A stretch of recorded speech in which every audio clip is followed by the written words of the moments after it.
নমস্কার বন্ধুরা, আমি সোমা হ্যাপি ফ্যামিলির পক্ষ থেকে আপনাদের সকলকে স্বাগত।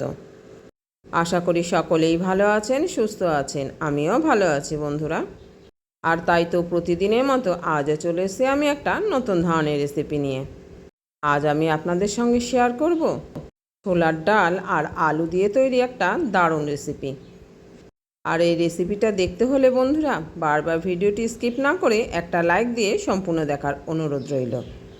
আর এই ছোলার ডালের রেসিপিটা বন্ধুরা গরম ভাত, রুটি, পরোটা বা ফ্রায়েড রাইসের সাথেও কিন্তু দারুণ লাগবে খেতে। আর আজকের এই রেসিপিটা যদি আপনাদের একটি হলেও ভালো লেগে থাকে তাহলে কিন্তু অবশ্যই বাড়িতে একবার বানিয়ে এইভাবে খেয়ে দেখতে পারেন। তাহলে চলুন বন্ধুরা রেসিপিটা দেখে নেওয়া যাক। এখানে আমি 2 ঘন্টা আগে ভিজিয়ে রাখা 1 কাপ ছোলার ডালের সঙ্গে 2টো কাঁচা লঙ্কা আর ছোট্ট 1 টুকরো আদাকে এইভাবে পেস্ট করে নিয়েছি। আর এই পেস্টটাকে কিন্তু আমি খুব মিহি করে পেস্ট করিনি, একটু দানা দানাই রেখে দিয়েছি। এখন এর মধ্যে আমি দিয়ে দিলাম পরিমাণ মতো লবণ। তবে লবণ দিয়ে এখনই এটাকে আমি ফেটাবো না, যখন দরকার তখন এটাকে ফেটিয়ে নেব। আগে থেকে ফেটিয়ে রাখলে এটা জল কেটে যাবে।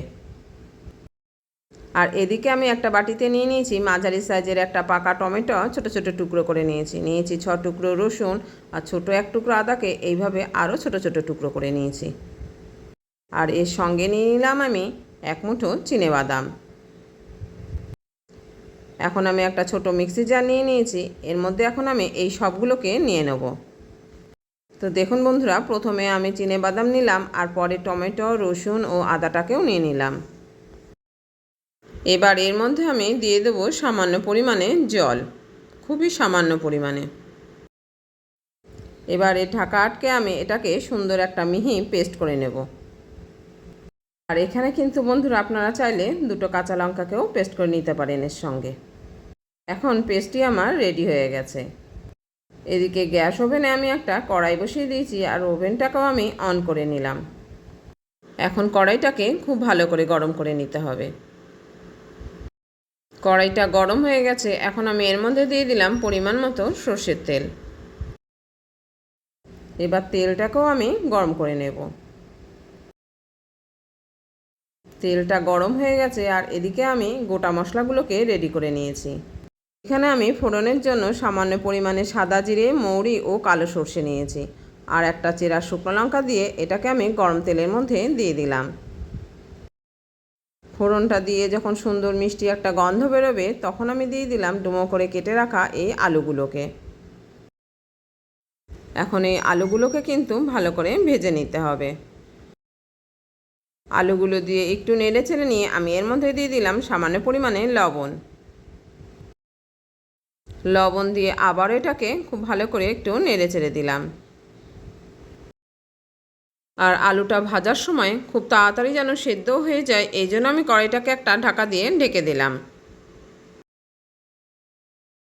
আর মাঝখানে আমি 2বার ঢাকা খুলে কিন্তু আলুগুলোকে নেড়ে চেড়ে দিয়েছি। এখন আমি আবারও ঢাকা খুলে আলুগুলোকে আবারও একটু নেড়ে চেড়ে দিলাম। আলুগুলো কিন্তু এখন হালকা করে ভাজা হয়ে গেছে। আর এখানে আমি বেশ কিছুটা পেঁয়াজ কুচি ও লঙ্কা কুচি নিয়েছি। এখান থেকে পরিমাণ মতো পেঁয়াজ কুচি নিয়ে আমি দিয়ে দিলাম ওই আলুর মধ্যে। এই যে বন্ধুরা, এখানে আমি 1 মুঠো পেঁয়াজ কুচি দিয়ে দিলাম আর এখানে কাঁচা পাকা লঙ্কা কুচিয়ে রেখেছিলাম সেটাকেও দিয়ে দিলাম। তো পেঁয়াজ আমার কম মনে হয় আমি আরও একটু পেঁয়াজ কুচি দিয়ে দিলাম। আর যে যেরকম ঝাল পছন্দ করবেন সেইভাবেই কিন্তু লঙ্কা কুচি ব্যবহার করবেন। এবার আলুর সঙ্গে আমি পেঁয়াজটাকেও ভেজে নেব। তাই আলু আর পেঁয়াজটাকে একটু নেড়ে ছেড়ে দিয়ে আমি আবারও কড়াইটাকে ঢেকে দিলাম। 1 থেকে 1.5 মিনিট পর আমি কড়াই ঢাকাটা আবারও খুলে নিলাম। আর মাঝখানে কিন্তু আমি একবার ঢাকা খুলে এগুলোকে নেড়ে দিয়েছি। এখন পেঁয়াজগুলোও কিন্তু হালকা ভাজা হয়ে গেছে। আর এখানে আমি মিক্সি জারে যে মশলাটা করে রেখেছিলাম সেটাকেও এখন নিয়ে নিলাম। এই যে বন্ধুরা, এই মশলাটাকে এখন আমি দিয়ে দিলাম ওই আলু পেঁয়াজের মধ্যে।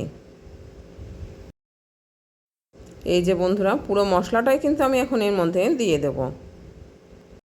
মশলা দিয়ে আবার এটাকে কিন্তু একটু নেড়ে চেড়ে দিলাম।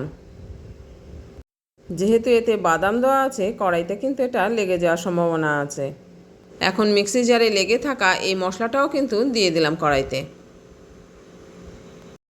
মশলা দিয়ে খুব ভালো করে এখন এটাকে কষিয়ে নিতে হবে। আর ঘন ঘন এটাকে নেড়ে চেড়ে যেতে হবে, তা না হলে কিন্তু এটা কড়াইতে লেগে যাবে। এবার মিক্সি জারটা ধুয়ে আমি সামান্য পরিমাণে জল দিয়ে দিলাম ওই কড়াইয়ের মধ্যে। জল দিয়ে আবারও কিন্তু এটাকে ভালো করে নেড়ে চেড়ে কষিয়ে নিতে হবে। আর এই যে সামান্য পরিমাণে জল দিয়ে এটাকে কষাতে কষাতে আমি এদিকে গুঁড়ো মশলাগুলোকেও রেডি করে নিলাম। এখানে আমি চা চামচের 1 চামচ ধনের গুঁড়ো নিয়েছি, আর 1 চামচের সামান্য কম আমি নিয়েছি লাল লঙ্কার গুঁড়ো, আর হাফ চামচ নিয়েছি ঝাল লঙ্কার গুঁড়ো, আর এর সঙ্গে দিয়ে দিলাম পরিমাণ মতো হলুদ। এখন সামান্য পরিমাণ জল দিয়ে এটাকে ভালো করে একটা পেস্ট তৈরি করে নেব। তো দেখতেই পেলেন বন্ধুরা, আমি এখানে খুবই সামান্য পরিমাণে জল দিয়ে দিয়েছি। এখন নেড়েচেড়ে এটাকে একটা পেস্ট তৈরি করে নিলাম। আর এদিকে বাদাম টমেটোর পেস্টটিও কিন্তু খুব ভালো করে এর সঙ্গে কষানো হয়ে গেছে। যে পরিমাণে জল দিয়েছিলাম সেটা কিন্তু অনেকটাই টেনে গেছে। এই সময় আমি দিয়ে দিলাম এই গুঁড়ো মশলার পেস্টটিকে। আজকের এই রান্নাটায় কিন্তু আমি কোনো জিরের গুঁড়োর ব্যবহার করব না, শুধুমাত্র ধনের গুঁড়ো আর লঙ্কার গুঁড়ো দিয়েই রান্নাটা করে নেব। আর এই গুঁড়ো মশলার পেস্টটি দিয়ে এটাকে আবারও কিন্তু একটু সময় নিয়ে ভালো করে কষিয়ে নিতে হবে। এই মশলাটা ভালো করে কষানো হলেই তবেই কিন্তু এই রেসিপির টেস্টটা অনেকটাই বেড়ে যাবে। মশলাটা এখন কষানো হয়ে গেছে। এখন আমি দিয়ে দিলাম ওই মশলার বাটিটা দিয়ে সামান্য পরিমাণে জল। এই জল দিয়ে আবার এটাকে একটু নেড়ে চেড়ে নিলাম। এখন আমি পরে যে এক্সট্রা জল দিয়েছি সেটাকে কিন্তু পুরোপুরিভাবে শুকিয়ে নেব। এই যে বন্ধুরা, আমার কিন্তু মশলাটা এখন পুরোপুরিভাবে কষানো হয়ে গেছে, আর জলটাও একদম টেনে গেছে। আর এত সময় ধরে কষানোর ফলে আলুগুলোও কিন্তু একদম সুসিদ্ধ হয়ে গেছে। এবার আমি এর মধ্যে দিয়ে দিলাম পরিমাণ মতো উষ্ণ গরম জল। তবে এই রেসিপিতে পরিমাণের থেকে একটু বেশি জলই ব্যবহার করতে হবে। আর বন্ধুরা, আমি এখানে পরিমাণ মতো জল দিয়ে দিয়েছি। এখন আমি এর মধ্যে দিয়ে দিলাম পরিমাণ মতো লবণ। পরিমাণ মতো জলের সঙ্গে পরিমাণ মতো লবণ দিয়ে আমি এখন কড়াইটাকে ঢেকে দিলাম। 5-7 মিনিট এটাকে খুব ভালো করে ফুটিয়ে নেব আমি হাই ফ্লেমে। আর ততক্ষণে প্রথমে যে ছোলার ডালের মধ্যে আমি লবণ দিয়ে রেখেছিলাম, এখন সেটাকে খুব ভালো করে ফেটিয়ে নেব। এই বাটা ছোলার ডালটা কিন্তু বন্ধুরা এখন আমার ভালো করে ফেটানো হয়ে গেছে। এই যে এদিকে কড়াইয়ের ঝোলটাও কিন্তু খুব ভালো করে ফুটে গেছে, একদম টকবগিয়ে। এবার আমি ঝোলটাকে একটা খুন্তি দিয়ে খুব ভালো করে একটু নেড়ে চেড়ে দিলাম। আর এই ফেটানো ডালটাকে আমি হাতে করে নিয়ে ঠিক বড়ি বা বড়ার আকারে দিয়ে দিলাম এই টকবগিয়ে ওঠা ঝোলের মধ্যে। এই বড়ার আকারটা কিন্তু বন্ধুরা আপনারা যে যার পছন্দ অনুযায়ী দিতে পারেন, ছোট অথবা বড়। এই যে বন্ধুরা, আমি এখানে বড়ার আকারেই দিয়ে দিলাম। এইভাবে কড়াইতে যতটা পরিমাণে ধরানো যায় ঠিক সেইভাবেই দিয়ে দিতে হবে। তবে আমি যে পরিমাণে ডাল বেটে নিয়েছিলাম সেটা পুরোটাই কিন্তু কড়াইতে ধরে গেছে। তো বন্ধুরা, আজকের এই রেসিপিটা কীরকম লাগছে জানাতে কিন্তু ভুলবেন না। আর এখনও পর্যন্ত যারা একটা লাইক দিতে ভুলে গেছেন, অবশ্যই প্লিজ বন্ধুরা মনে করে কিন্তু একটা লাইক দিয়ে দেবেন। আপনার দেওয়া একটা লাইকই পারে আমাকে আরও কিছুটা দূর এগিয়ে নিয়ে যেতে। তবে এখন শুধু আর লাইক নয়, লাইকের সঙ্গে ছোট ভাই হাইপও রয়েছে। আমার কিন্তু এখানে ঝোলের উপরে বড়া সবকটাই দেওয়া হয়ে গেছে। এবার আমি গ্যাসের ফ্লেমটাকে মিডিয়ামে করে দিলাম, আর কড়াইটাকে ঢাকাও দিয়ে দিলাম। এইভাবে কড়াইটাকে ঢাকা দিয়ে আমি আরও 10-12 মিনিট ভালো করে ফুটিয়ে নেব। ফিরে এলাম 10 থেকে 12 মিনিট পর। আমার কিন্তু গ্যাসের ফ্লেমটা মিডিয়ামেই রয়েছে। এই যে দেখুন বন্ধুরা, কতটা সুন্দর লাগছে কিন্তু এটাকে দেখতে। আর এর ঝোলটা কিন্তু অনেকটাই গাঢ় হয়ে গেছে, আর এই কারণেই আমি বলেছিলাম পরিমাণের থেকে একটু বেশি জল দিতে। এখন এটাকে আমি খুব সাবধানে আলতো হাতে একটু নেড়ে চেড়ে দিলাম, আর সেই সঙ্গে গ্যাসের ফ্লেমটাকেও আমি অফ করে দিলাম। এখন আমি পাশের ওভেনে নিয়ে নিয়েছি একটা ছোট তড়কা প্যান। এখন এই ওভেনটাকেও আমি অন করে দিলাম। আর এই তড়কা প্যানটাকে খুব ভালো করে গরম করে নিয়ে আমি এর মধ্যে দিয়ে দিলাম পরিমাণ মতো সর্ষের তেল। এবার তেলটাকেও খুব ভালো করে গরম করে নেব। আর তেলটা খুব ভালোভাবে গরম হয়ে গেলেই আমি গ্যাসের ফ্লেমটাকে অফ করে দিলাম। এখন এর মধ্যে সামান্য পরিমাণে কালো জিরে আর একটা শুকনো লঙ্কা ফোড়ন দিলাম। আর একই সঙ্গে আমি দিয়ে দিলাম কিছুটা কারি পাতা। কারি পাতা দিয়ে একটা চামচ দিয়ে এটাকে একটু নেড়ে চেড়ে দিলাম। এবার এই ফোড়নটাকে আমি দিয়ে দিলাম এই তরকারির উপর।